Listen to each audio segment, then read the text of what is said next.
Բարի երեկո, սիրելի, շատ սիրելի հայրենակիցներ, երբ մոտենում էի այս բեմին, ես մտածում էի, թե ինչ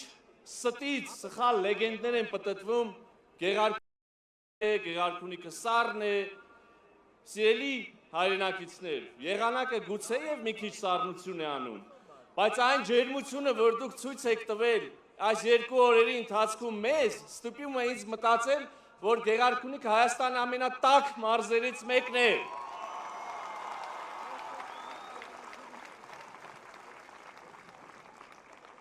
Շնորհակալ ենք ձեր սիրո խոսքերի,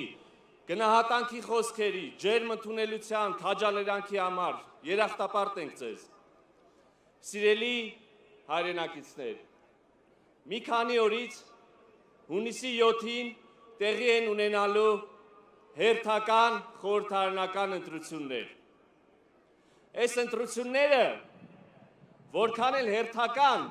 բայց ամենևին ոչ սովորական ընտրություններ են։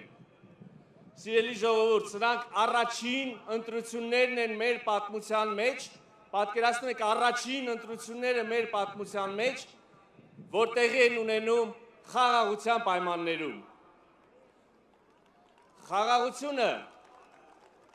Խաղաղությունը, սիրելի ժողովուրդ, միայն քաղցր բառ չի, խաղաղությունը քաղցր, շատ քաղցր, հաստատված, գոյություն ունեցող իրականություն է։ Խաղաղության պայմաններում է,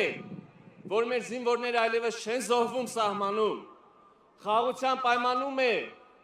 որ մեր երիտասարդ ընտանիքները չեն մտածում արտագաղթելու մասին, սարսափելով այն մտքից, որ իրենց զավակները մեծանալու են և ծառայեն պատերազմող երկրի բանակում։ Խաղաղության պայմաններում են, որ երիտասարդ ընտանիքները վստահ են ապագայի նկատմամբ և իրենց ապագան տեսնում և կառուցում են իրենց հայրենիքում, Հայաստանի Հանրապետությունում։ Բայց, սիրելի ժողովուրդ, միայն անվտանգությունը չի և անվտանգային վստահությունը չի,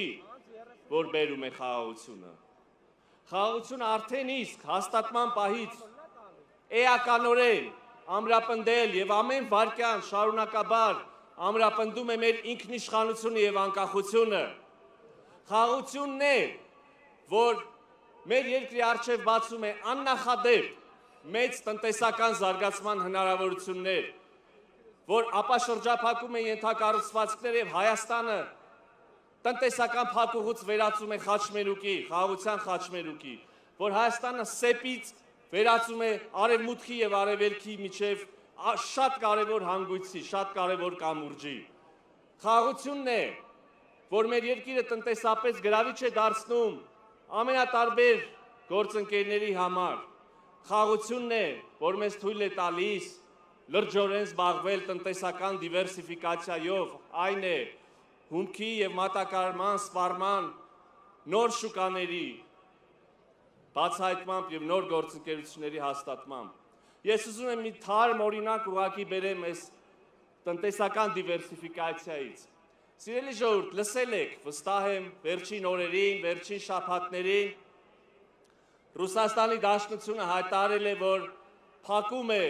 մուտքը ռուսաստանյան շուկա հայաստանյան հատապտուղների, մրգերի, բանջարեղենների, ջերմուկ խմիչքի, ծաղիկների, տարբեր արտադրատեսակների համար։ Ինձ համար անհասկանալի, ոչ հիմնավոր պատճառներով, բայց վստահեցնում եմ մենք շատ կառուցողական, շատ գործընկերային մթնոլորտում աշխատանքային քննարկումներով կհարթենք մեր խնդիրները Ռուսաստանի մեր գործընկերների հետ, բայց շատ հետաքրքիր է, որ այս դրվագը մեզ հնարավորություն տվեց ուսումնասիրել և նոր կապեր հաստատել և նոր շուկաներ բացահայտել մեր արտադրողների համար։ Եվ ես հիմա կարող եմ, իհարկե ժամանակից առաջ չեմ ընկնի, թող քննարկումները գնան և մենք և պայմանավորվածությունները լինեն վերջնական, գործարքները լինեն հաստատ կնքված, մենք կհայտարարենք այդ մասին, բայց ես հիմա արդեն կարող եմ այս պահից արդեն ասել, որ բազմաթիվ գործընկերներ միջազգային,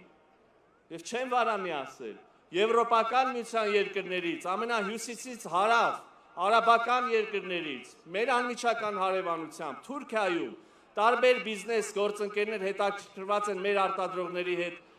նոր համագործակցություն ձևավորելով եւ արդեն իսկ օրինակ ծաղիկի խմբականակ կա, որ մեկնել է բոլորովին նոր շուկա եւ այդտեղ սպառվում է։